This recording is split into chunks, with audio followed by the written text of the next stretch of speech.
इन करे हिकिड़ी ॻाल्हि चवंदा आहियूं कि भागवत छा आहे, गीता छा आहे, श्रीमद भागवत भगवान जी कथा या मरण खां पोइ वारी मुक्ति न आहे।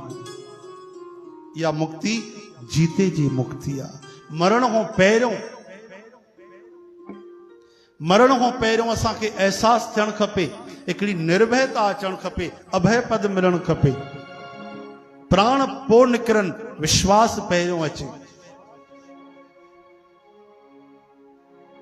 कहिड़ो विश्वास अचे कि प्रभु मूंखे तो ते भरोसो आहे, मुंहिंजी दुर्गति न थींदी, मृत्यु खां पहिरियों ई मूंखे भरोसो आहे, तूं मुंहिंजी बाह पकड़े वठंदे, तूं मूंखे तारे वठंदे।